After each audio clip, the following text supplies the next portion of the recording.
नमस्कार दोस्तों, स्वागत है आपका हमारे चैनल एसके क्लासेस पर। और आज हम आप लोग के लिए लेकर के आए हैं बीपीएससी पीटी एग्जाम्स का तीसरा यानी कि प्रैक्टिस सेट। ठीक है, तो यदि आपने 1 और 2 प्रैक्टिस सेट नहीं देखा है तो आप इस चैनल पर जा सकते हैं और उस दोनों प्रैक्टिस सेट को भी आप देख सकते हैं। यदि आप 72वीं या 73वीं बीपीएससी देना चाहते हैं सिविल सर्विसेज के लिए, तो आप इस चैनल को ज्वाइन कर सकते हैं, सब्सक्राइब कर सकते हैं मेरे चैनल को। और यहाँ से आप पीटी एग्जाम्स की जो तैयारी है वो आसानी से डेली एक सेट प्रैक्टिस के रूप में कर सकते हैं। तो चलिए दोस्तों, हम बिना देरी किए हुए और आज का वीडियो शुरू करते हैं। तो देखते हैं कि आज का मेरा पहला सवाल क्या कहता है। देखिए, सबसे पहला सवाल कहता है कि बिहार सरकार द्वारा कृषि उत्पादन और उत्पादकता बढ़ाने के लिए कौन सा कृषि रोड मैप अपनाया गया है जो 2023 से 28 तक है। तो यह चतुर्थ कृषि रोड मैप इसका आंसर हो जाएगा।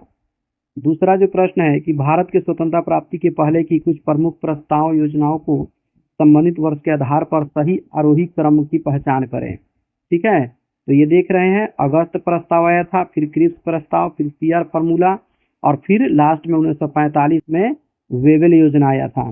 ठीक है, तो इसलिए हमारा आंसर सी हो जाएगा। चलिए अगले प्रश्न की ओर चलते हैं, जो कि हमारा तीसरा प्रश्न होगा। कहता है कि सर्वोच्च न्यायालय ने किस बात के निर्णय में कहा था कि प्रस्तावना संविधान का भाग नहीं है। तो यह है बेरूबारी संघवाद में, यानी ऑप्शन नंबर 1। चौथा प्रश्न कहेगा क्या कहता है, आइए देखते हैं। चौथा प्रश्न कहता है कि संविधान में उल्लेखित राज्य के नीति निर्देशक तत्व के बारे में निम्न में से किसने कहा था कि यह ऐसा चेक है जो बैंक की सुविधा अनुसार अदा किया जाता है। बहुत वीवीआई क्वेश्चन है और बहुत बार ये एग्जाम्स में पूछे जा चुके हैं। तो ये केटी शाह ने कहा था। ठीक है, इसीलिए ऑप्शन हमारा सी हो जाएगा। पांचवा प्रश्न है कि भारत शासन अधिनियम 1935 द्वारा कितने प्रांतों में द्विसदनीय विधान मंडल का प्रावधान किया गया था। तो ये अभी भी है 6 यानी प्रांतों में। ठीक है, अगले प्रश्न की ओर चलेंगे, जो कि हमारा 6 नंबर प्रश्न होगा। देखते हैं क्या कहता है कि नीरज चोपड़ा ने दोहा डायमंड लीग 2025 में कौन सा पदक जीता है। तो ये रजत पदक जीता है। ठीक है, ऑप्शन बी।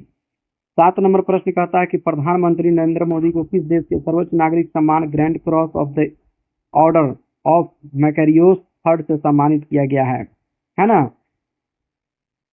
तो ये जो आप देख सकते हैं, यानी 7 का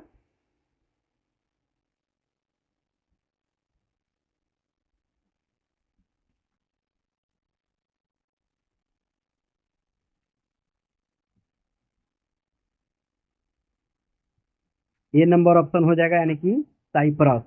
ठीक है, साइप्रस। चलिए अगले प्रश्न की ओर चलते हैं, जो कि 8वां प्रश्न है। कच्चा तीबू द्वीप कहाँ पर स्थित है ना। तो ये भारत श्रीलंका के बीच है, यानी ऑप्शन नंबर ए। अगले प्रश्न की ओर चलेंगे, जो कि हमारा 9 नंबर प्रश्न होगा। ताइवान का आधिकारिक तौर पर नाम निम्न में से कौन सा है। तो यह है रिपब्लिक ऑफ चाइना। जन प्रतिनिधि अधिनियम निम्न में से किस वर्ष अस्तित्व में आया था। तो 1951 में आया था, ऑप्शन डी।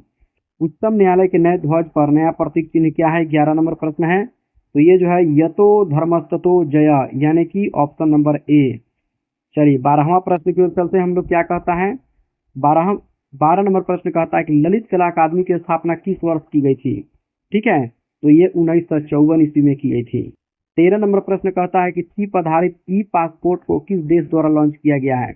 ठीक है, तो ये किया गया है भारत के द्वारा। अगले प्रश्न की ओर चलेंगे, जो कि हमारा 14 नंबर प्रश्न होगा।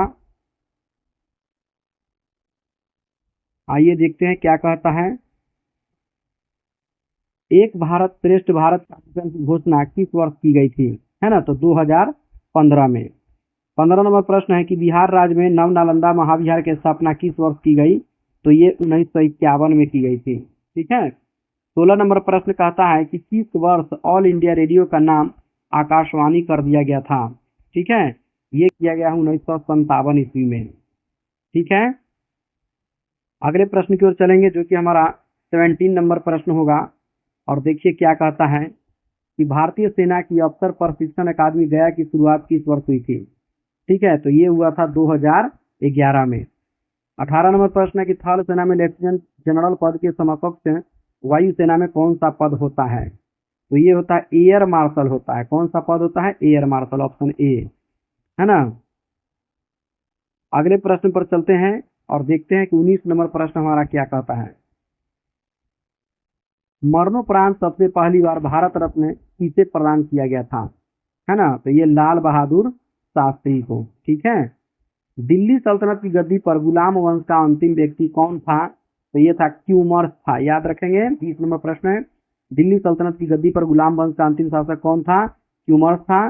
भारत में नवीन मुसलमान वर्ग की शुरुआत किससे मानी जाती है? 21 नंबर प्रश्न, तो उलूग से मानी जाती है, उलूग से। ठीक है। अगले प्रश्न की ओर चलेंगे जो कि हमारा 22 नंबर प्रश्न होगा, और ये 22 नंबर प्रश्न कहता है निम्न में से कौन लड़ाई अंग्रेजों की सिंध विलय अभियान से संबंधित है? तो ये है ए और बी दोनों हैं, यानी कि मियानी की लड़ाई और हैदराबाद की लड़ाई। ठीक है, यानी कि ऑप्शन नंबर सी। अगला प्रश्न 23 नंबर की 18वीं सदी में भारतीय इतिहास में कुल कितने कर्नाटक युद्ध हुए हैं? तो ये जो हुए हैं 3 कर्नाटक युद्ध हुए हैं। ठीक है। 24 नंबर प्रश्न की ओर चलेंगे और क्या कहता है 24 नंबर प्रश्न देखते हैं। ये कहता है कि 20वीं सदी के 40 के दशक में आधुनिक भारत के इतिहास मार्क्सवादी अवधारणा पर प्रकाशित निम्न में से कौन सी पुस्तक थी? ठीक है, तो ये है, दोनों है, इंडिया टुडे भी है और social background of Indian nationalism भी है। ठीक है। 25 नंबर प्रश्न है कि स्वाली का युद्ध 1612 ईस्वी में किस क्षेत्र में हुआ था? तो ये हुआ था गुजरात में हुआ था। स्वाली कहाँ पर है? तो गुजरात में।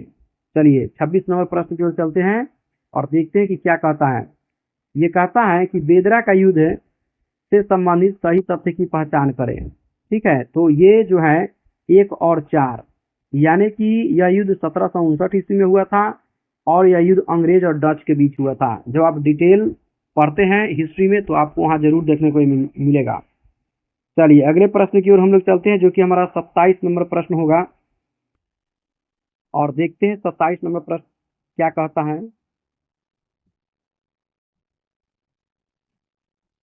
केंद्र सरकार द्वारा स्माइल योजना को कब शुरू किया गया था? ठीक है, तो ये जो किया गया था 12 फरवरी 2022 को, स्माइल योजना। अगला प्रश्न है आपको 28 नंबर की, मैं नहीं जानता कि क्या धर्म शरीयत की दृष्टि में उचित है और क्या अनुचित। मैं राज्य की भलाई अथवा अवसर विशेष के लिए जो उपयुक्त समझता हूँ उसी को करने की आज्ञा देता हूँ। अंतिम न्याय के दिन, कयामत के दिन मेरा क्या होगा यह मैं नहीं जानता। उपयुक्त कथन दिल्ली सल्तनत की किस शासक था? है ना, बहुत ही वीवीआई प्रश्न है। तो ये था अलाउद्दीन खिलजी का। बहुत ही अच्छा। चलिए अगले प्रश्न की ओर चलेंगे जो कि हमारा 29 नंबर प्रश्न होगा, और देखते हैं 29 नंबर प्रश्न क्या कहता है। तो विजयनगर साम्राज्य पर शासन करने वाला अंतिम वंश निम्न में से कौन सा था? ठीक है, तो ये था अराविडू वंश, यानी ऑप्शन सी। खिलजी वंश का अंतिम शासक कौन था? तो खिलजी वंश का अंतिम शासक था कुतुबुद्दीन मुबारक। ठीक है। 31 नंबर प्रश्न की ओर चलते हैं और देखते हैं कि क्या कहता है। 31 नंबर प्रश्न कहता है कि जौनपुर नगर की स्थापना दिल्ली सल्तनत के किस शासक के द्वारा की गई थी? ठीक है, तो ये किया था फिरोज तुगलक के द्वारा। फिरोज तुगलक ने जौनपुर नगर की स्थापना की थी। अगला प्रश्न है 32 नंबर, सिकंदर बुतसिकन के नाम से विख्यात शासक निम्न से कहाँ का शासक था? है ना, तो ये जो था कश्मीर का शासक था, जो कि सिकंदर बुतसिकन के नाम से विख्यात था। अगले प्रश्न की ओर चलेंगे जो कि हमारा 33 नंबर प्रश्न होगा। कहता है तालीकोटा के समय विजयनगर साम्राज्य का शासक कौन था? ठीक है, तो ये सदाशिव राय थे विजयनगर साम्राज्य का। तालीकोटा के समय विजयनगर साम्राज्य का शासक कौन था? तो सदाशिव राय थे। सहसाला राजस्व प्रणाली किस शासक द्वारा लागू की गई थी? 34 नंबर प्रश्न, ये अकबर ने शुरू किया था। ठीक है, 34 का बी। 35 नंबर प्रश्न पर हम लोग चलेंगे और देखते हैं क्या कहता है कि मनसबदारी व्यवस्था से संबंधित तथ्यों की पहचान करें। ठीक है, तो यहाँ पर ये जो देख रहे हैं आप, यह सिविल और सैन्य व्यवस्था से संबंधित थी, ये सही है ना। और उसके बाद जो आप देख रहे हैं तीसरा कि इसकी शुरुआत अकबर के द्वारा की गई थी, ये सही है, यानी ऑप्शन 2 और 3। अगले प्रश्न की ओर चलेंगे जो कि हमारा 36 नंबर प्रश्न होगा। ये क्या कहता है कि अकबर के शासनकाल में कर निर्धारण कौन सी प्रणाली प्रचलन में थी? है ना, अकबर के समय में तो उपयुक्त सभी, यानी कि आपको दहसाला भी था, गल्ला बख्शी भी था, नस्क भी था, अर्थात उपयुक्त सभी। नेक्स्ट क्वेश्चन की ओर चलेंगे जो कि हमारा 37 नंबर प्रश्न है। और ये क्या कहता है कि दिल्ली सल्तनत प्रशासन में दीवान कोई विभाग से संबंधित सही तथ्य की पहचान करे, है ना। तो आप यहाँ पर देख सकते हैं कि इसकी शुरुआत मोहम्मद बिन तुगलक द्वारा किया गया था, ठीक है। दीवाने कोही की चर्चा हो रहा है, ठीक है। और यह कैसा विभाग था, तो कृषि मामलों का विभाग था, ठीक है ना। इसीलिए ऑप्शन नंबर हमारा क्या हो जाएगा, डी हो जाएगा। चलिए 38 पर चलते हैं, क्या कहता है।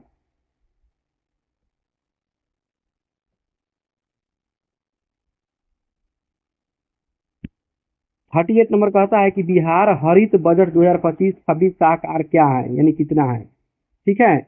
तो ये जो है लगभग 16,000 करोड़ रुपया, ठीक है, ऑप्शन नंबर बी। अगले प्रश्न की ओर चलेंगे, जो कि 39 नंबर प्रश्न है।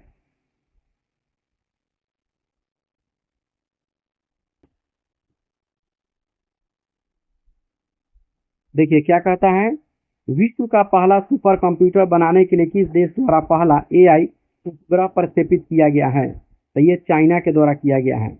40 नंबर प्रश्न है, भारत नेपाल सीमा की सुरक्षा की जिम्मेवारी मुख्य रूप से किस अर्धसैन्य बल के हाथ में है। भारत और नेपाल की बात कर रहा है, तो यह है सशस्त्र सीमा बल, जिसको हम लोग एसएसबी कहते हैं। अगले प्रश्न की ओर चलते हैं, जो कि हमारा 41 नंबर प्रश्न है, और ये क्या कहता है कि संरक्षण एवं सुरक्षा भारत सरकार के किस अर्धसैन्य बल का मोटो आदर्श वाक्य है, ठीक है। तो ये है CISF, ठीक है, ऑप्शन ए। अब तक कितने विदेशी नागरिक को भारत के सर्वोच्च नागरिक सम्मान भारत रत्न से सम्मानित किया गया है, तो ये जो है 2 ऐसे नागरिक है, ठीक है, जिनमें से खान अब्दुल गफ्फार खान एक है। अगले प्रश्न की ओर हम लोग चलेंगे, जो कि हमारा 43 नंबर प्रश्न कहता है, क्या कहता है कि भारत वन स्थिति रिपोर्ट 2023 के अनुसार देश का कुल वन और वृक्ष आवरण बढ़कर कितना प्रतिशत हो गया है, तो ये जो हो गया 25.17%। 44 नंबर प्रश्न है कि 78वें संस्करण संतोष ट्रॉफी का खिताब किसने जीता है, तो ये जो जीता है पश्चिम बंगाल ने जीता है। 45 नंबर प्रश्न है कि तंजौर स्थित राज राजेश्वर मंदिर का निर्माण किसने करवाया था, ठीक है, तो ये राज राजा ने करवाया था, ठीक है। किसने करवाया था तंजौर स्थित राज राजेश्वर मंदिर का निर्माण, तो राज राजा ने करवाया था। अगले प्रश्न की ओर चलेंगे, जो कि हमारा 46 नंबर प्रश्न होगा।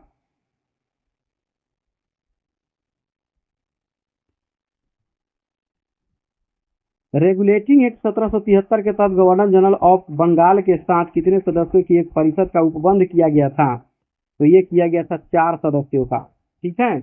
नेक्स्ट क्वेश्चन की ओर चलते हैं, जो कि हमारा 47 नंबर है, और ये क्या कहता है, जरा इसको देखते हैं हम लोग। देखिए 47 में कहता है कि वरुण से संबंधित सही तथ्यों का चयन करें, ठीक है। तो इसमें जो है आप देख रहे हैं कि सूर्य से दूरी के आधार पर सौरमंडल का सबसे दूरस्थ ग्रह सही है। सूर्य की परिक्रमा में सर्वाधिक समय लेने वाला ग्रह ये भी सही है। सौरमंडल का सर्वाधिक ठंडा ग्रह ये भी सही है।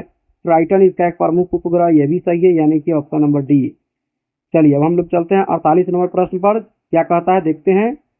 48 नंबर प्रश्न जो हमारा कह रहा है कि निम्न में से कौन झील राजस्थान में स्थित है, ठीक है, तो यह है डिडवाना झील, यानी कि डिडवाना।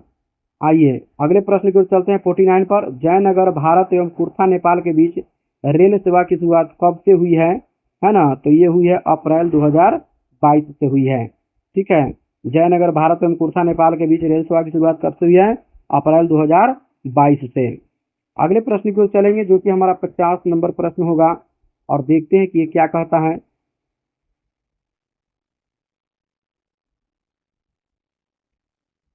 देखिए एल नीनो के परिणाम के रूप में निम्न में से किसे देखा जाता है ना, तो ये देखा जाता है उपयुक्त में से एक से अधिक, आप देख रहे हैं भूमध्य रेखीय वायुमंडलीय परिसंचरण में विकृति, समुद्री जल के वाष्पन में अनियमितता, समुद्री प्लवक की मात्रा में कमी, ठीक है। 51 नंबर प्रश्न कहता है कि निम्न में से कौन सी पहाड़ी तमिलनाडु में स्थित है, तो ये जो है सेबराय की पहाड़ी जो है आपको तमिलनाडु में स्थित है।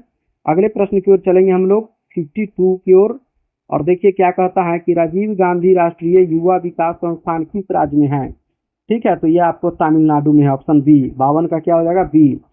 53 नंबर कहता है कि राष्ट्रीय डेयरी विकास कार्यक्रम किस वर्ष लागू किया गया था, तो 53 का जो आंसर हो जाएगा वो 2014 में लागू किया था राष्ट्रीय डेयरी विकास कार्यक्रम। अगले प्रश्न की ओर चलते हैं 54 नंबर पर, क्या कहता है, ये कहता है कि उत्तर प्रदेश राज्य किस क्षेत्रीय परिषद का सदस्य राज्य है, तो ये जो है ऑप्शन नंबर बी यानी कि मध्य क्षेत्रीय परिषद का है। 55 नंबर प्रश्न कहता है कि राष्ट्रीय कैडेट कोर यानी एनसीसी की स्थापना किस वर्ष हुई थी? तो ये हुआ था, आपको बता दें, यानी कि 1948 में एनसीसी की स्थापना ऑप्शन नंबर बी हो जाएगा, 1948 में। 56 नंबर प्रश्न कहता है कि मित्र शक्ति संयुक्त सैन्य अभ्यास भारत और किस देश के बीच का संयुक्त अभ्यास है? ठीक है, तो यह श्रीलंका के बीच होता है मित्र शक्ति, याद रखेंगे, मित्र शक्ति भारत और श्रीलंका के बीच चलता है। 56 का ऑप्शन ए। 57 नंबर प्रश्न पर चलते हैं और ये क्या कहता है जरा देखते हैं।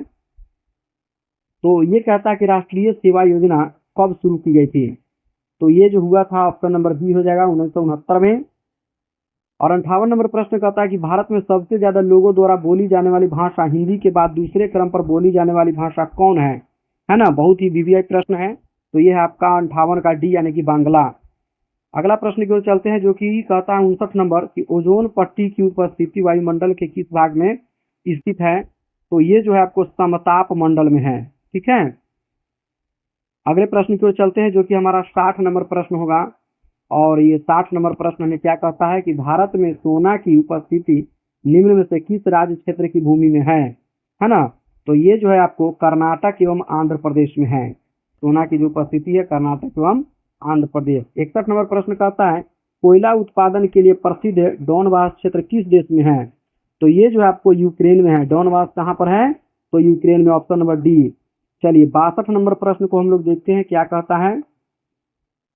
कहता दिल्ली सल्तनत के प्रशासन में अमीर या खूर पद किस मामले का अधिकारी होता था?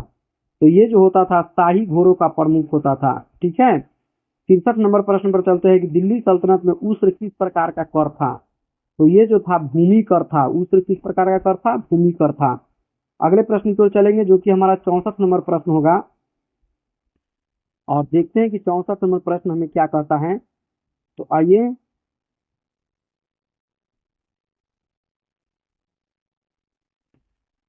उन्नीस सौ 31 में निम्नलिखित में से कौन इंडियन नेशनल कांग्रेस के अध्यक्ष थे? ठीक है, तो ये जो थे वल्लभ भाई पटेल थे। 1931 में कौन थे? सरदार वल्लभ भाई पटेल। 65 नंबर प्रश्न है व्यापकता का सिद्धांत नीति किसने तैयार किया था? है ना, तो इसका जो तैयार किया था लॉर्ड वेलेस्ली ने तैयार किया था, यानी 65 पे सी हो जाएगा। अगले क्वेश्चन की ओर चलेंगे। 66 नंबर क्या कहता है, देखिए ये कहता है बिहार बजट 2024-25 में प्रतिबद्ध व्यय के अवयवों के रूप में किसे रखा गया है ना? तो ये रखा गया है वेतन व्यय एवं पेंशन व्यय, ब्याज भुगतान एवं लोक ऋण अदायगी व्यय, यानी कि सी, ए और बी दोनों हो जाएगा। ठीक है, अगले प्रश्न की ओर हम लोग चलते हैं। 67 नंबर प्रश्न क्या कहता है?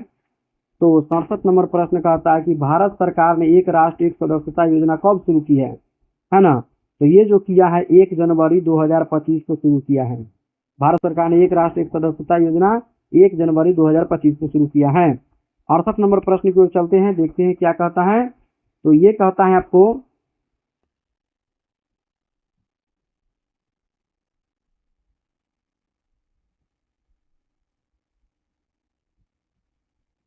देखिए 68 नंबर प्रश्न कहता है कि पीएम सूर्य घर मुफ्त बिजली योजना के अंतर्गत मार्च 2025 तक यानी 15 लाख से ज्यादा रूफटॉप सोलर लगाने का लक्ष्य है ना? तो यही सही है, बाद बाकी ये सब गलत है, इसीलिए ऑप्शन नंबर हमारा 1 हो जाएगा सिर्फ। ठीक है, अगले प्रश्न की ओर चलते हैं जो कि हमारा 69 नंबर प्रश्न होगा। तो ये क्या कहता है 69 नंबर प्रश्न?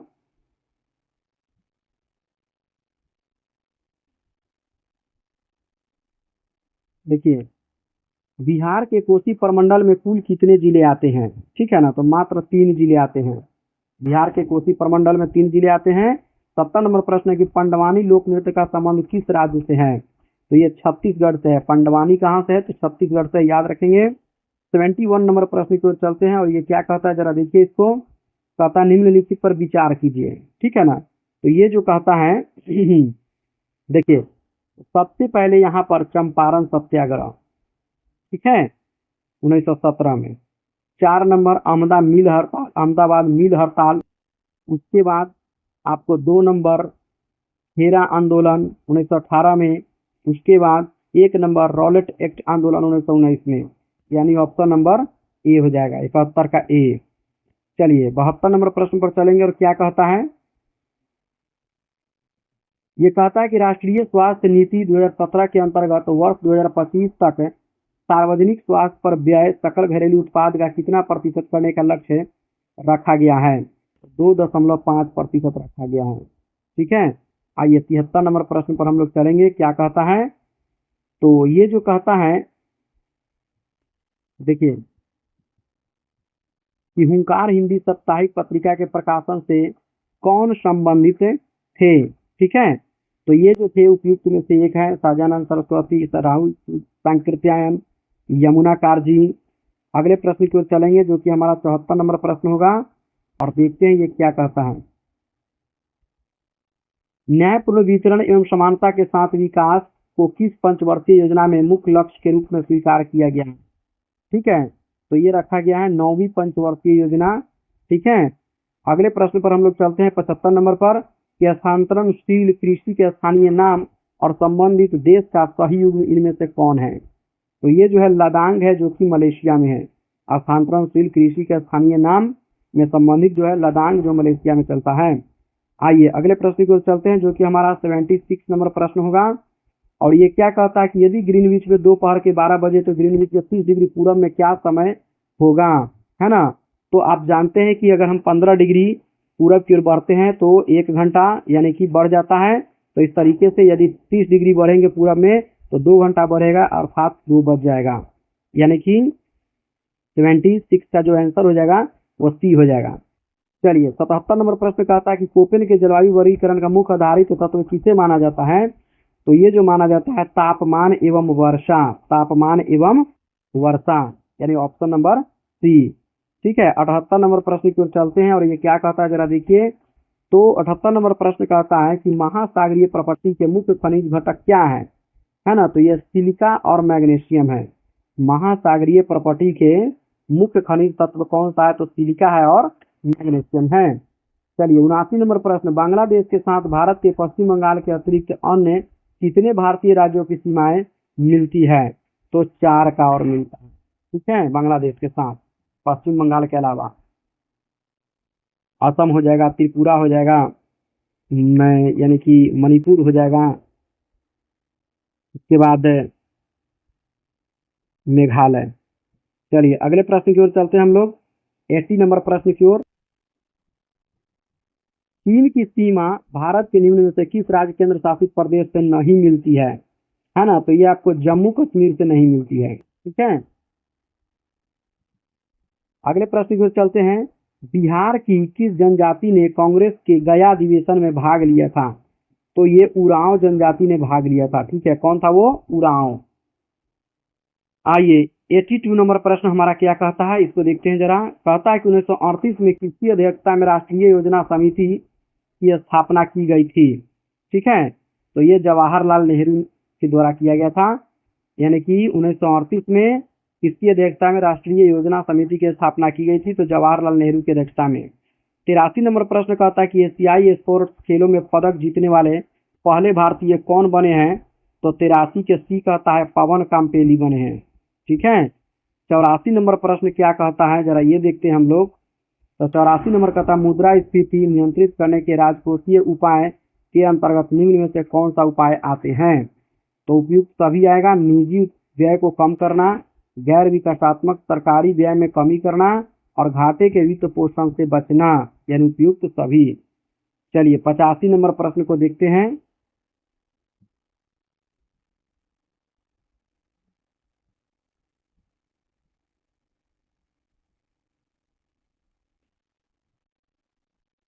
पचासी नंबर प्रश्न कहता है कि निम्नलिखित आंदोलनों में से किसका सरदार वल्लभ भाई पटेल द्वारा नेतृत्व किया गया और वह सफल भी रहा? है ना, तो ये आप बहुत इंपॉर्टेंट प्रश्न है। बारदोली सत्याग्रह गुजरात। 86 नंबर प्रश्न को देखते हैं क्या कहता है कि भारतीय स्वतंत्रता संग्राम के काल के संदर्भ में इंडियन स्टैट्यूटरी कमीशन को आमतौर पर किस नाम से जाना जाता है? तो ये साइमन कमीशन उसको कहते हैं। ठीक है, ऑप्शन डी। 87 नंबर प्रश्न क्या कहता है? देखिए 87 नंबर हमारा प्रश्न कहता है कि प्रधानमंत्री का यह कर्तव्य होगा कि संघ की कार्यपालिका गतिविधि या प्रस्तावित विधायन के बारे में राष्ट्रपति द्वारा मांगी गई सूचना उन्हें उपलब्ध कराए। इस बात का उल्लेख भारतीय संविधान के किस अनुच्छेद में किया गया है? तो ये अनुच्छेद 78 यानी 78 में किया गया है। प्रधानमंत्री का कर्तव्य होगा कि संघ की कार्यपालिका गतिविधि या प्रस्तावित विद्याध्ययन के बारे में राष्ट्रपति द्वारा मांगी गई सूचना उन्हें उपलब्ध कराएं। इस बात का उल्लेख भारतीय संविधान के 21 अनुच्छेद में है, तो अनुच्छेद 78 में है। 88 नंबर प्रश्न है कि राज्यपाल द्वारा अध्यादेश जारी करने की शक्ति का उल्लेख भारतीय संविधान के किस अनुच्छेद में निहित है, तो ये है अनुच्छेद 213। ठीक है, ऑप्शन नंबर सी, अनुच्छेद 213 में राज्यपाल द्वारा अध्यादेश जारी करने की शक्ति का उल्लेख भारतीय संविधान में किया गया है, तो अनुच्छेद 213 में किया गया है। चलिए 89 नंबर प्रश्न हमारा क्या कहता है, देखते हैं। पता, किसी विशेष क्षेत्र की जनसंख्या 3 लाख से अधिक होने पर सरकार द्वारा किस समिति का गठन किया जाता है, तो ये वार्ड समिति का गठन किया जाता है। ठीक है, 89 का ये। अगला प्रश्न हम लोग देखते हैं 90 नंबर, यानी कि ये क्या कहता है, जस्टिस फजल अली की अध्यक्षता में गठित राज्य पुनर्गठन आयोग ने अपनी रिपोर्ट में कितने राज्यों और कितने केंद्र शासित प्रदेशों के गठन के लिए अनुशंसा किया था, तो ये है 16 राज्य एवं 3 केंद्र शासित प्रदेश को बताया गया था उस समय, 16 राज्य एवं 3 केंद्र शासित प्रदेश। अगले प्रश्न की ओर चलेंगे, जो कि हमारा 91 नंबर प्रश्न होगा, और ये क्या कहता है कि 6 दिसंबर 2024 को प्रधानमंत्री श्री नरेंद्र मोदी ने 3 दिवसीय अष्टलक्ष्मी महोत्सव का आयोजन कहाँ किया था। ठीक है, तो ये किए थे नई दिल्ली में। ठीक है, अगले प्रश्न की ओर चलेंगे। 1 जनवरी 2025 से 21 देश में सार्वजनिक स्थलों पर चेहरे को ढकने बुर्का पर प्रतिबंध लगा दिया गया है, तो स्विट्जरलैंड में लगा दिया गया है। चलिए 93 नंबर प्रश्न हमारा क्या कहता है, जरा देखिए। इसमें मिलान करने वाला है ना। तो यहाँ हम देख रहे हैं कि रामधारी से दिनकर जो कि सिमरिया, ये सही है। अच्छा, कहता है कि आधार में कौन सुमेलित नहीं है। ठीक है ना, तो आप ये देख सकते हैं कि नहीं है को ढूंढना है। ठीक है ना, तो देखिए, जगजीवन नाम का चंदवा में जन्म हुआ, ये सही है। रामधारी से दिनकर सिमरिया में सही है, लेकिन सीलभद्र यागी मुरार में नहीं हुआ था, ये गलत है। कर्पूरी ठाकुर का मीनापुर में नहीं है ना, समस्तीपुर कर्पूरी ग्राम हो गया, उन्हीं का गांव का नाम रखा गया है। तो इस तरीके से ऑप्शन नंबर हमारा डी हो जाएगा। अगले प्रश्न की ओर चलते हैं, जो कि 94 नंबर प्रश्न होगा।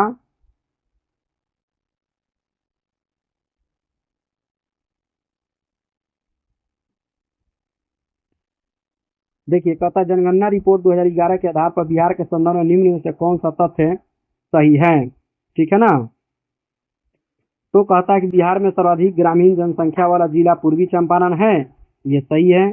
बिहार में सर्वाधिक ग्रामीण जनसंख्या प्रतिशत वाला समस्तीपुर है, यानी कि ये भी सही है। और बिहार में सर्वाधिक जनसंख्या घनत्व वाला जिला शिवहर है, ये भी सही है। और बिहार में सर्वाधिक लिंगानुपात वाला जिला सिवान है, तो नहीं, गोपालगंज है, ये गलत है। इसीलिए हमारा 94 का जो आंसर हो जाएगा वो ऑप्शन सी हो जाएगा। अगले प्रश्न की ओर चलते हैं, जो कि हमारा 95 नंबर प्रश्न होगा, और ये क्या कहता है कि भारत के महान चित्रकार नंदलाल बसु का जन्म बिहार के किस जिला में हुआ था। ठीक है, तो ये हुआ था आपको मुंगेर में। 96 नंबर प्रश्न कहता है कि आधुनिक पश्चिम बंगाल का निर्माता कहे जाने वाले विधान चंद्र राय का जन्म बिहार के किस शहर में हुआ था। तो देखिए, ये हमारा है पटना में ही इनका जन्म हुआ था। ठीक है ना, विधान चंद्र राय का जन्म कहाँ हुआ, तो पटना में ही। आइए 97 नंबर प्रश्न हमारा क्या कहता है, ये कहता है कि 20वीं सदी के प्रथम चरण में झारखंड के सांची में Tata iron and steel company की स्थापना किसके द्वारा की गई थी, तो ये JN टाटा के द्वारा किया गया था। ठीक है, अगले प्रश्न की ओर चलते हैं, जो कि 98 नंबर प्रश्न है। इनमें से कौन सा पाषाण युग के 3 प्रमुख कालों के अंतर्गत नहीं आता है, तो ताम्र पाषाण नहीं आता है। पूरा पाषाण तो आता है, नव पाषाण आता है, मध्य पाषाण आता है, लेकिन ताम्र पाषाण यानी कि नहीं आता है। ठीक है, अगले प्रश्न की ओर चलेंगे, जो कि हमारा 99 नंबर प्रश्न होगा। अमेरिकी राष्ट्रपति चुनाव 2024 में डोनाल्ड ट्रंप अमेरिका के 47वें राष्ट्रपति बने, इनका संबंध किस पार्टी से है, तो यह रिपब्लिकन पार्टी से है। ठीक है ना, ये किस पार्टी से है, रिपब्लिकन पार्टी से है। भारत के वर्तमान प्रधानमंत्री ने किस राज्य में बंजारा विरासत संग्रहालय का उद्घाटन किया है, तो ये जो है आपको महाराष्ट्र में किए हैं। बंजारा का उद्घाटन कहाँ किए, महाराष्ट्र में। अगले प्रश्न की ओर चलेंगे, जो कि हमारा 101 नंबर प्रश्न होगा। आइए इसको देखते हैं क्या कहता है।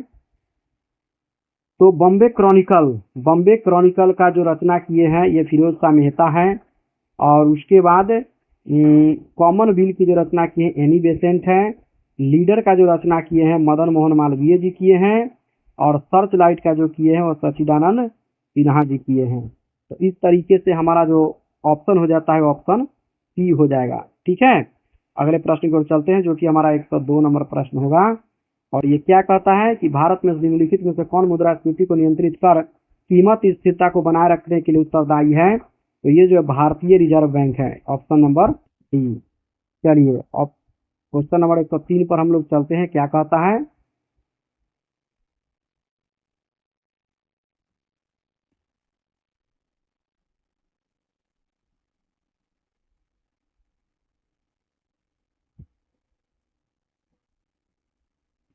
एक सौ तीन नंबर प्रश्न को हम लोग देखेंगे।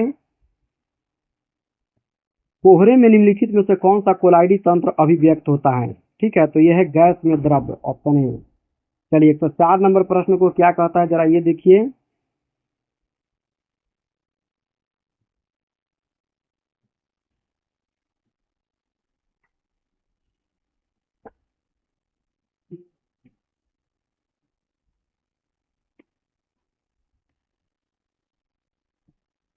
इसको मिलाना है ना।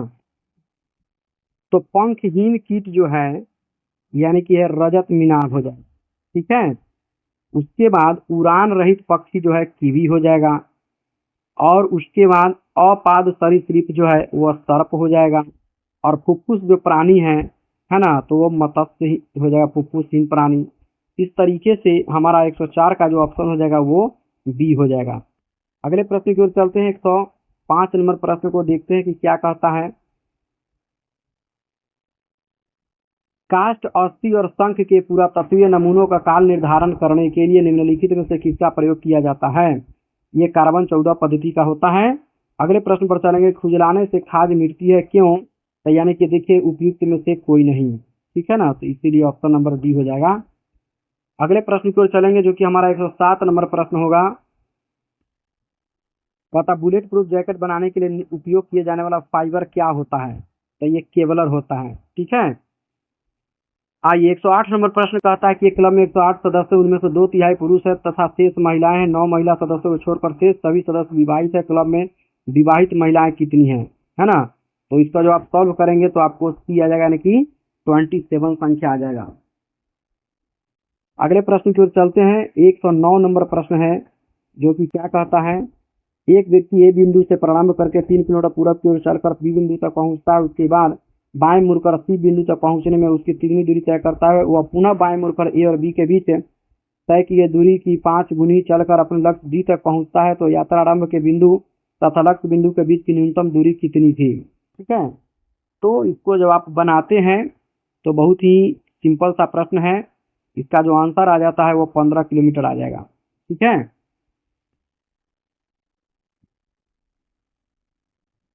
अगले प्रश्न की ओर चलेंगे जो कि हमारा 110 नंबर प्रश्न होगा। और देखते हैं क्या कहता है 110 नंबर प्रश्न। हमारे शरीर में त्वचा तल के नीचे विद्यमान अवस्था निम्नलिखित में से किसके विरुद्ध अवरोधक का काम करती है ना। तो ये शरीर की ऊष्मा के क्षय के विरुद्ध काम करती है। ठीक है, 111 नंबर प्रश्न पर चलेंगे और देखते हैं कि क्या कहता है।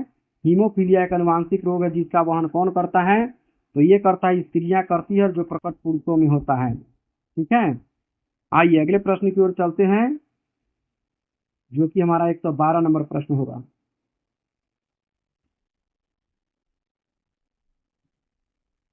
साबुन के पतले झाग में चमकदार रंगों का बनना किस परिघटना का परिणाम है ना।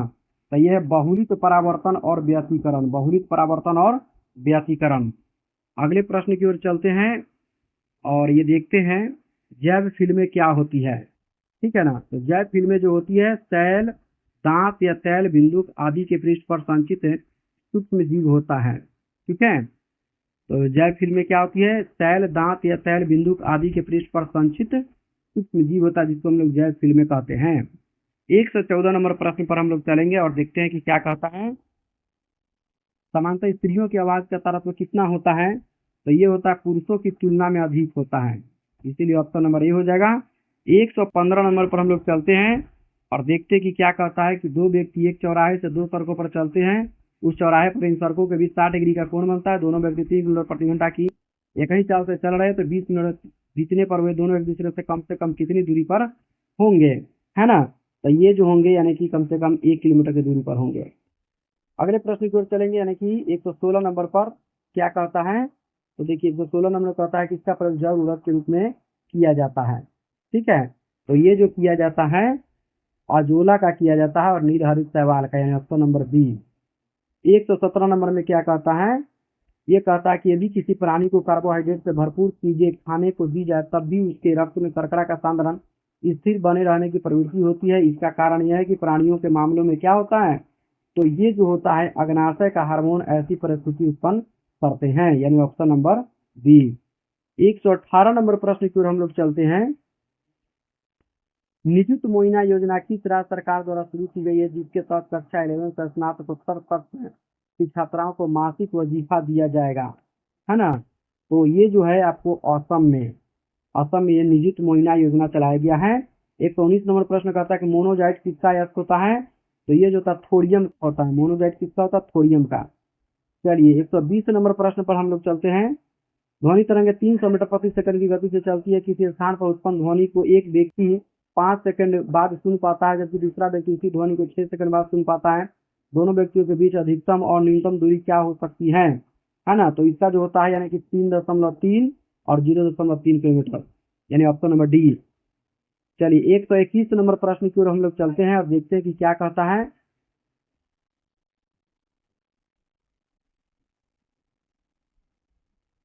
कहता है किसी घन के पृष्ठ का क्षेत्रफल 216 वर्ग मीटर है, तो आयतन क्या होगा। बहुत ही सिंपल सा प्रश्न है, इसका आयतन भी फिर से वही आ जाता है, 216 घन मीटर ही आ जाता है, क्योंकि जानते हैं कि पृष्ठ क्षेत्रफल का जो फॉर्मूला होता है 6 गुने भुजा स्क्वायर, है ना।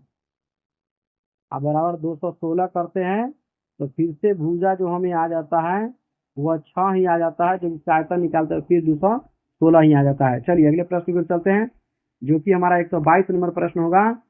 और कहता है 1,000 रुपया 12% ब्याज पर निवेशित किया गया। चक्रवृद्धि ब्याज की दर पर 6 माह पर गणना की गई है। वर्ष के अंत में कुल मिश्रधन क्या हुआ। तो मिश्रधन का जो फॉर्मूला होता है ए बराबर पी इंटू 1 प्लस आर बटा में 100 और टू दी पावर टी। जब इस पर हम लोग रखेंगे तो हमारे पास 1123.6 रुपया आ जाएगा, यानी कि ऑप्शन नंबर जो हमारा हो जाएगा वो बी हो जाएगा। ठीक है, चलिए 123 नंबर में क्या कहता है, श्रेणी को इससे इसको यानी कि में एक समान क्या होगा। तो 462 से 420 कितना कम रहा है, इससे कितना कम रहा है, इससे कितना कम रहा है। इस तरीके से जब हम लोग सॉल्व करते हैं तो इसका जो आंसर आ जाएगा यानी कि 342 चला आएगा। ठीक है, तो जब हम देखते हैं कि यहाँ पर पहले बार में यह 42 कम जाता है, दूसरे वाला में अगर हम देखते हैं तो 40 कम जाता है, और तीसरे वाले में हम लोग क्या करेंगे, इसमें से 38 घटा करके और हमारा 342 आंसर चलाएगा। चलिए अगले प्रश्न की ओर चलते हैं, जो कि हमारा 124 नंबर प्रश्न होगा। 20 के 10% में 10 का 20% जोड़ने पर जो मान होगा निम्न में से कौन सा होगा। एकदम इजी सा प्रश्न है, इसको आप सॉल्व करेंगे तो 200 का 200% आ जाएगा, यानी कि 4 रुपया। अगले प्रश्न पर चलिए, जो कि हमारा 125 नंबर प्रश्न होगा, और कहता है कि फरवरी 2025 में बिहार सरकार द्वारा शुरू किया गया जल जीवन हरियाली अभियान का तीसरा चरण मुख्य रूप से किस पर केंद्रित है ना। तो ये जो है आर्द्र भूमि संरक्षण और पारंपरिक जल स्रोतों का जीर्णोद्धार। 126 नंबर प्रश्न पर हम लोग करेंगे और देखेंगे कि क्या कहता है। मई 2025 तक बिहार में कुल कितने जिलों को खुले में शौच मुक्त यानी कि प्लस घोषित किया जा चुका है। तो ये जो है आपको 35 जिला हमारे बिहार का ओडीएफ घोषित हो चुका है ना। अगले प्रश्न की ओर चलेंगे। 127 नंबर प्रश्न कहता है वर्ष 2023 से 24 में राज्य के स्वयं के स्रोत से कर राजस्व में सबसे बड़ा हिस्सा किस कर का था। ठीक है, ये जो था एसजीएसटी का, यानी कि राज्य स्तरीय जो जीएसटी कलेक्शन होता है स्टेट जीएसटी उसका है। अगले प्रश्न की ओर चलेंगे, जो कि हमारा 128 नंबर प्रश्न होगा, और देखते हैं कि 128 नंबर प्रश्न क्या कहता है। ठीक है, तो देखिए 128 नंबर जो कहता है, यानी कि विटामिन जो होता है वो कैरोटीन एक प्रकार का विटामिन है। ठीक है, एंजाइम जो है एक प्रकार का वो पेप्सिन है, और हार्मोन जो है वो आपको प्रोजेस्टेरोन जो है वो एक प्रकार का हार्मोन है। और केराटिन जो है वो प्रोटीन है। तो इस तरीके से हमारा जो आंसर हो जाएगा यानी 128 नंबर का वो ऑप्शन बी हो जाएगा। ठीक है, चलिए 129 नंबर प्रश्न पर चलते हैं और ये क्या कहता है जरा देखते हैं। जर्मन सिल्वर मिश्र धातु में उपस्थित अवयव समूह निम्न में से कौन है? ठीक है, तो ये होता है कॉपर, जिंक और निकेल। जर्मन सिल्वर जो मिश्र धातु है उसमें क्या क्या होता है? कॉपर होता है, जिंक होता है और निकेल होता है। 130 नंबर प्रश्न कहता है कि अवतल दर्पण द्वारा बनाया गया प्रतिबिंब वास्तविक, उल्टा और वस्तु के आकार के बराबर होता है। वस्तु की स्थिति कैसी होनी चाहिए? तो ये होनी चाहिए वक्रता केंद्र पर होनी चाहिए, तब जाकर के यानी कि प्रतिबिंब जो बनेगा वास्तविक बनेगा, उल्टा बनेगा और वस्तु के आकार के बराबर बनेगा। चलिए 131 नंबर प्रश्न पर हम लोग चलते हैं और देखते हैं कि क्या कहता है।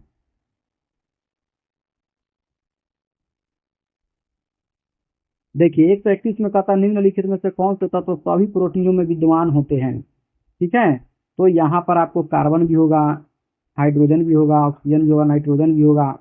तो यहाँ पर ऑप्शन नंबर डी। बेंजीन में सिग्मा और पाई बंध की संख्या कितनी होती है? तो ये 12 और 3 होती है।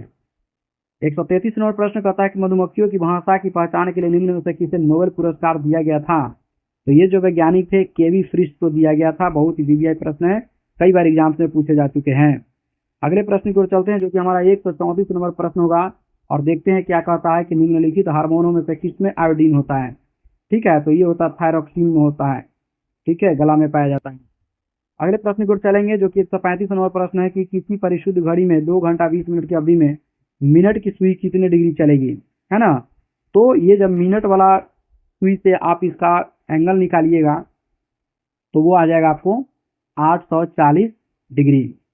आइए 136 नंबर में कहता है कि यदि 1 ग्राम कार्बन में 1 परमाणुओं की उपस्थिति है तो 1 ग्राम मैग्नीशियम में कितने परमाणुओं की उपस्थिति होगी? कार्बन का परमाणु द्रव्यमान 12, मैग्नीशियम का परमाणु द्रव्यमान 24, है ना, तो ये जो हो जाएगा 100/2 हो जाएगा। अगले प्रश्न की ओर चलेंगे जो कि हमारा 137 नंबर प्रश्न होगा और ये क्या कहता है कि किसी तत्व जेड का ऑक्साइड ZO3 है तो जेड की संयोजकता वैलेंसी कितनी हो जाएगी? तो ये जो हो जाएगी यानी कि 6 हो जाएगी। आइए 138 नंबर प्रश्न में क्या कहता है, किसमें त्रिसहसंयोजक बंधन की उपस्थिति होती है? तो ये होती है ए और बी दोनों में, यानी कि नाइट्रोजन अणु में, एसिटिलीन अणु में। ठीक है, अगले प्रश्न की ओर चलते हैं जो कि 139 नंबर में अंडरग्राउंड कोल गैसिफिकेशन प्रोजेक्ट के तहत कोयला को इनमें से किस गैस में बदला जाएगा? ठीक है, तो मीथेन में भी, हाइड्रोजन में भी, कार्बन मोनोऑक्साइड में भी और कार्बन डाइऑक्साइड में, यानी कि 1, 2, 3 और 4। ठीक है, ऑक्सीजन के कितने ज्ञात समस्थानिक होते हैं? ऑक्सीजन के कितने ज्ञात स्थिर समस्थानिक होते हैं? 140 नंबर प्रश्न है तो 3 होते हैं। अगले प्रश्न की ओर चलते हैं। 141 नंबर प्रश्न हमारा क्या कहता है, तो ये कहता है निम्नलिखित में से कौन प्रतिजैविक औषधि होती है? ठीक है, तो ये होती है क्लोरेनफेनिकॉल। ठीक है, आइए 142 नंबर प्रश्न कहता है कि निम्न में से कौन सी सदिश राशि है? तो ये संवेग, मोमेंटम, ये आपका यानी कि सदिश राशि है। 143 नंबर प्रश्न पर हम लोग चलते हैं और देखते हैं कि क्या कहता है। देखिए इसमें कहता है कि द्विआकृति में यदि QRS समबाहु त्रिभुज है और QTS समबाहु त्रिभुज है और एस x बराबर 47 डिग्री है तो y का मान डिग्री में कितना होगा? है ना, x का वैल्यू हमें ऑलरेडी दे दिया है कितना, तो 47। तो जब यह समबाहु है तो ये 60 तीनों हो जाएगा, है ना। तो इस तरीके से आप जब देखेंगे कि x का वैल्यू हमें 47 मिला है तो ये दोनों का वैल्यू यानी कि x प्लस y का वैल्यू मिला करके और कितना पूरता है 60, है ना, जिसमें x का वैल्यू दिया है रखेंगे तो y का वैल्यू हमें कितना मिल जाता है, यानी 13 डिग्री। ठीक है, जो कि आपका ऑप्शन नंबर क्या है, ए में है। चलिए 144 नंबर प्रश्न पर हम लोग चलते हैं और देखते हैं कि क्या कहता है। ये कहता है कि रोगाणुरोधक तथा निसंक्रामक सूक्ष्म जीवों को या तो मार देते हैं या उनकी वृद्धि रोक देते हैं। निम्नलिखित कथनों में से कौन सा सत्य नहीं है ना। तो यहाँ पर बोरिक एसिड का तनु घोल तथा हाइड्रोजन परऑक्साइड स्ट्रॉन्ग रोगाणुरोधक है, यही सही नहीं है, इसी को हमें चुनना था।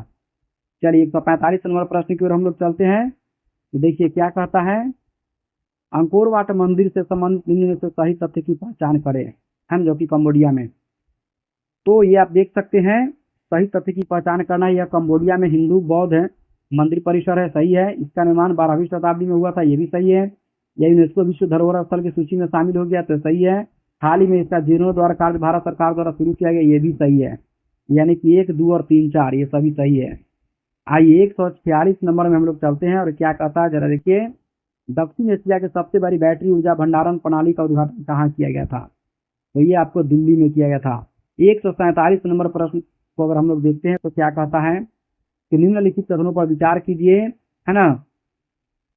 तो भारत के सबसे बड़े स्वच्छता सर्वेक्षण स्वच्छ सर्वेक्षण ग्रामीण 2025 का शुभारंभ केंद्रीय जल शक्ति मंत्री CR पाटिल द्वारा कोलकाता में किया गया, सही है। यह एक राष्ट्रीय ग्रामीण स्वच्छता रैंकिंग सर्वेक्षण है जो 34 राज्यों केंद्र शासित प्रदेशों के 761 जिलों के 21,000 गांवों को शामिल किया जाएगा, तो ये भी सही है। यानी ऑप्शन नंबर सी हो जाएगा 147 का। अगले प्रश्न की ओर चलते हैं जो कि 148 नंबर प्रश्न है और ये क्या कहता है जरा देखते हैं। 148 नंबर प्रश्न हमारा कहता है भारतीय संविधान के निम्नलिखित में से किस अनुच्छेद में कहा गया है कि देश के शासन में निदेशक सिद्धांत मौलिक है? ठीक है, तो ये अनुच्छेद यानी कि 37, ठीक है। अनुच्छेद में कहा गया है कि देश के शासन में निदेशक सिद्धांत मौलिक है, तो अनुच्छेद 37 में कहा गया है। और 149 में हाल ही में किस ऑपरेशन के तहत यूक्रेन ने रूस के 5 एयरबेसों पर फर्स्ट पर्सन व्यू ड्रोन हमले किए हैं? तो ये है ऑपरेशन स्पाइडर्स वेब, यानी ऑप्शन नंबर ए। चलिए 150 नंबर प्रश्न की हम अगर बात करते हैं तो देखते हैं कि एशियाई विकास बैंक ने किस राज्य के कार्बी आंगलोंग में प्रस्तावित 1000 मेगावाट सौर ऊर्जा पार्क के लिए अपना $434.25 मिलियन का ऋण वापस ले लिया है? और वो है आपको असम है। तो इस तरीके से दोस्तों हमने आज का जो सेट नंबर 3 है, प्रैक्टिस सेट 3 है, वो कंप्लीट कर लिया है। आप इसे अच्छे से देख सकते हैं। आपको यदि कहीं पे समस्या हो तो आप जरूर हमें कमेंट करके बता सकते हैं। तो फिर मिलते हैं दोस्तों हम अगले वीडियो में अगले सेट को लेकर के। तब तक के लिए धन्यवाद। जय हिंद, जय भारत।